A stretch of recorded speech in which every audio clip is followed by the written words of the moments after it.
I came home from the hospital expecting silence. That's all I wanted. My own bed, the familiar smell of my house, and quiet. The doctor had discharged me that morning, earlier than expected, and I remember thinking how lucky that felt. I didn't know it at the time, but that early discharge was going to save everything I had.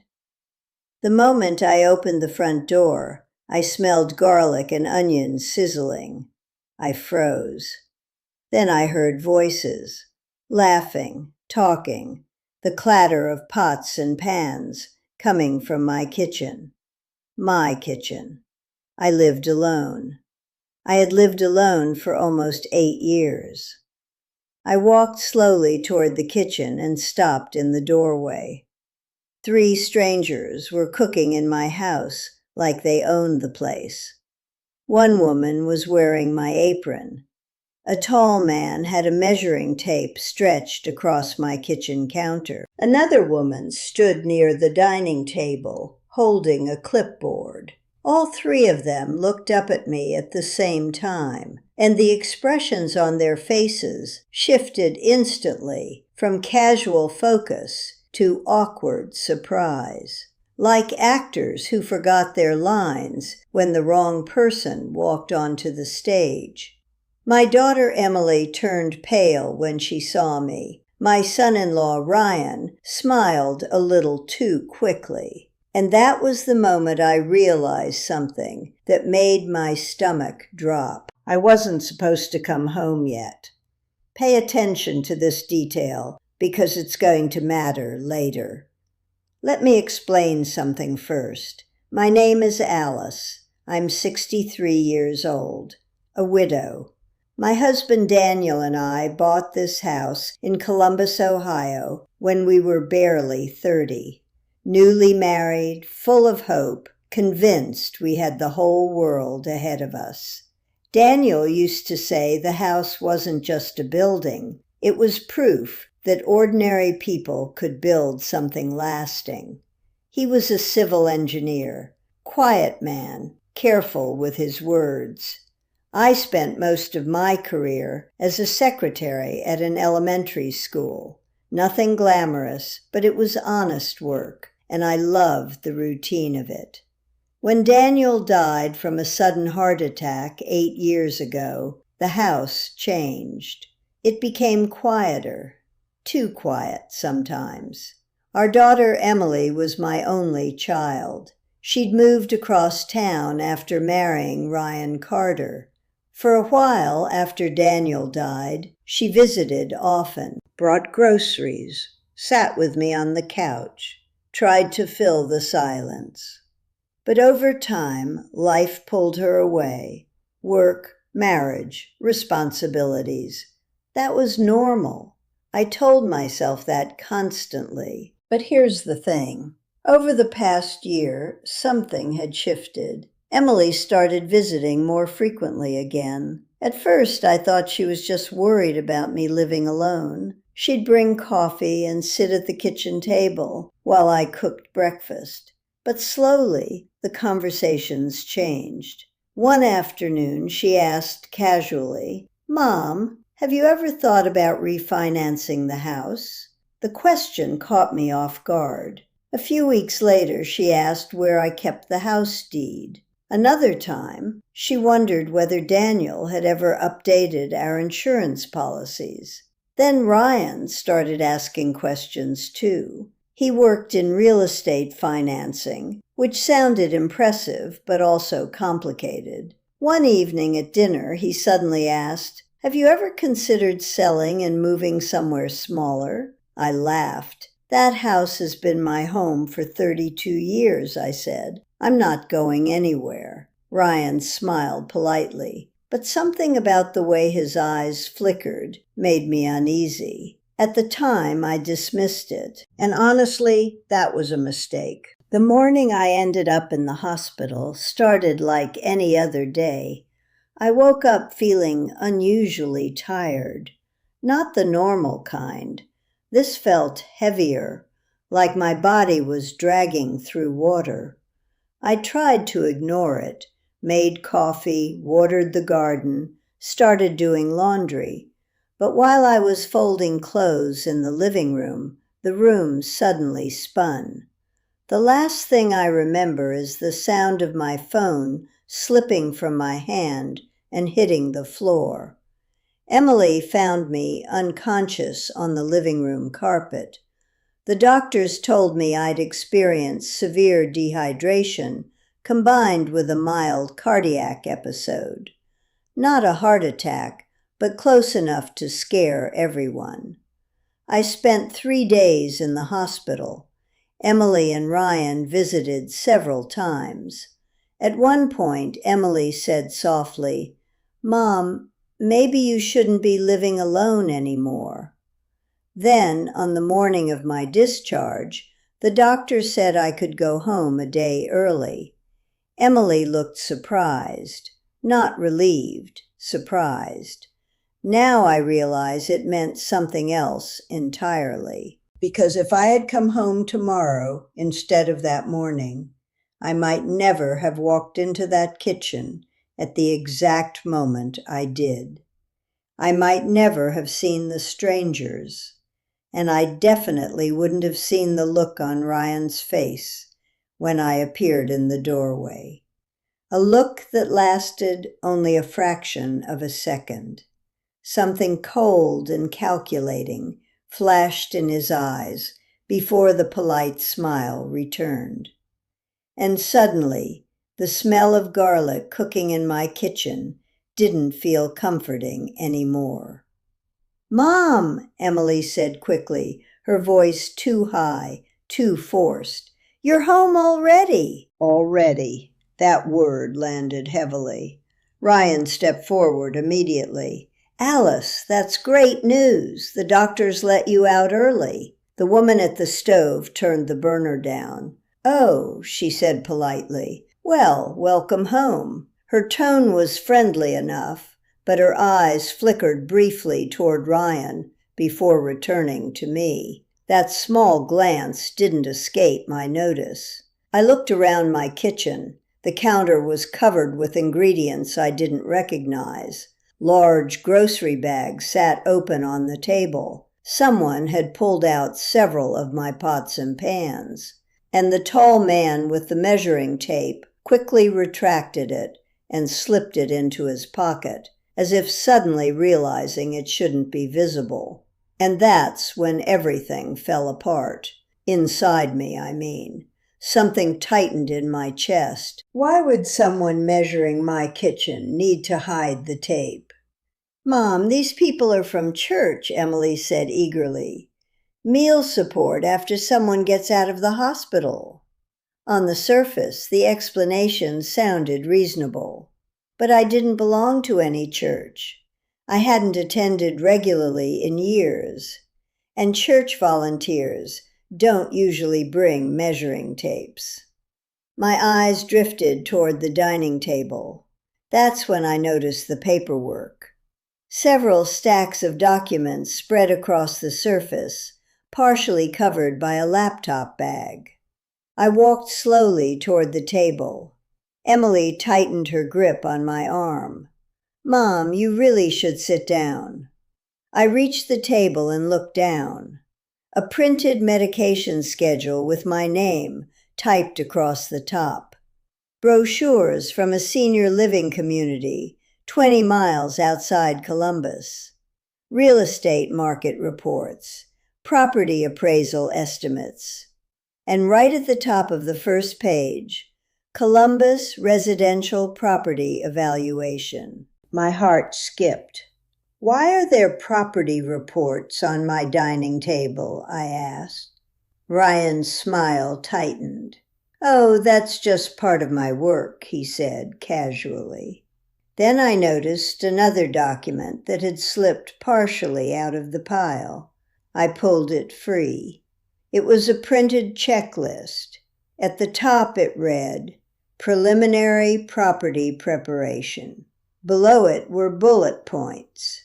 Kitchen inspection, cabinet measurements, lighting evaluation, appliance condition, My stomach dropped. Wait, it gets worse. Because then I noticed something else. The woman who had been cooking had opened one of my kitchen drawers earlier, and she hadn't hesitated for even a second. She went straight to the exact place where I kept the wooden spoons. Most visitors need to ask where things are in my kitchen. She hadn't. She'd known. And then the man near the door muttered something under his breath, something he probably didn't think I would hear. He glanced at the kitchen ceiling and said to the woman with the clipboard, "Well, at least we got a good look at the property before—" And then he stopped himself. Too late, because the word he used echoed loudly in my mind. Not house, not home, the property. Strangers don't walk into someone's home and casually call it the property unless they believe it's about to belong to someone else.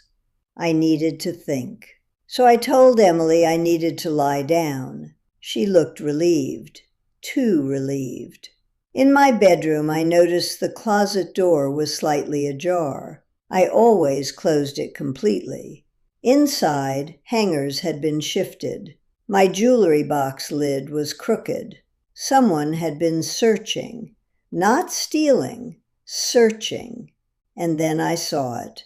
The small wooden hook where I always hung the key to Daniel's study was empty. The key was gone. You know what surprised me the most? It wasn't the strangers in my kitchen. It wasn't the paperwork. It was realizing that someone in my own family had taken that key. Someone had already been inside Daniel's study, and whatever they found there, or didn't find, was part of something much bigger than I understood yet. I need you to understand something before I continue. My neighbor Ruth Delgado lived 2 houses down. She was in her early 70s, retired from working as a paralegal. Sharp-minded, observant. She used to joke that she kept an eye on the whole street like a friendly security system. That morning, she showed up at my front door like she had some kind of sixth sense. When I told her what was happening, her expression hardened instantly. "That's not volunteer language," she said, when I mentioned the word property. Then she leaned closer. "Have they asked you to sign anything yet?" I told her about the man mentioning a signature. Ruth exhaled slowly. "That's not good." She explained it to me plainly.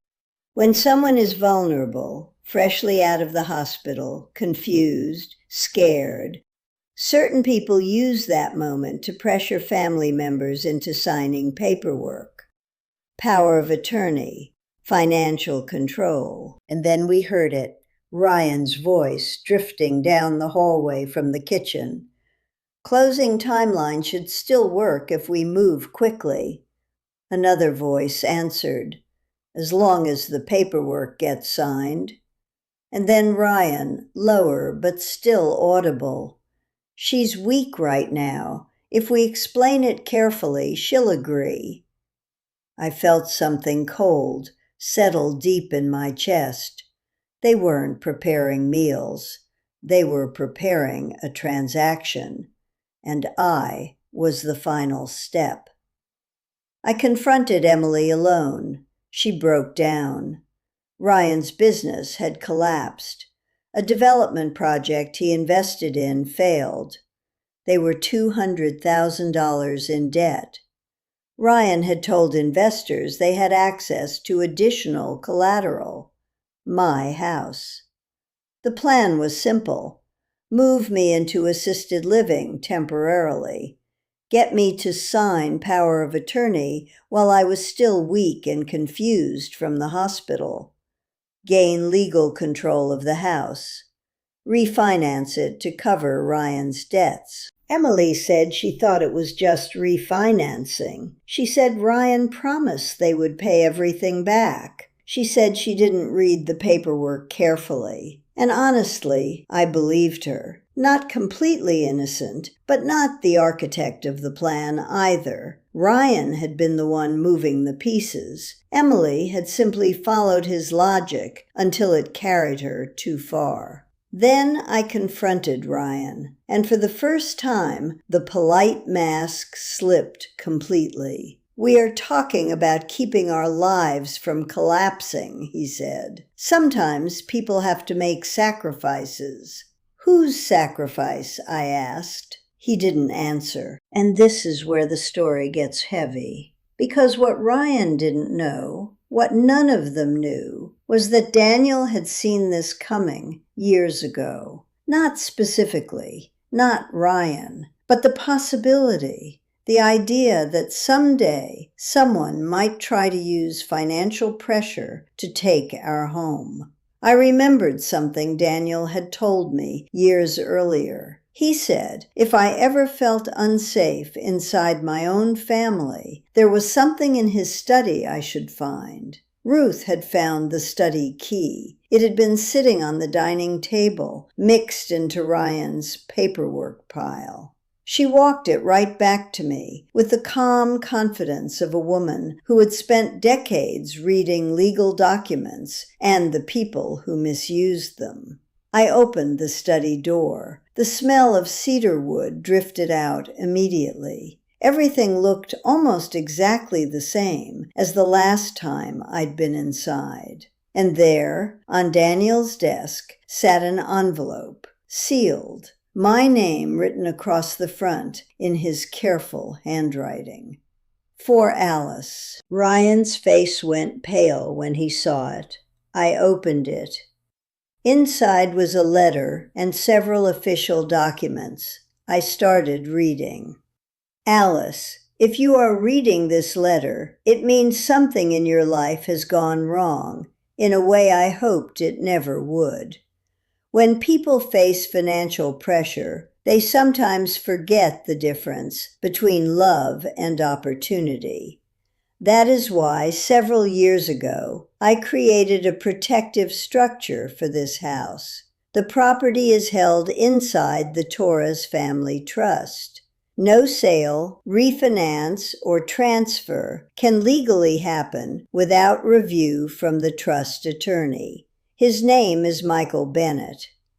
The room went silent. Daniel had built a legal wall around our home, quietly, without telling anyone. Not because he expected betrayal, but because he was wise enough to prepare for it. Ryan tried to argue. He said we could work through the trust. He said the attorney would understand. He even suggested the trust could be challenged if I signed power of attorney first. Emily stared at him. "You were going to override the trust?" He didn't deny it.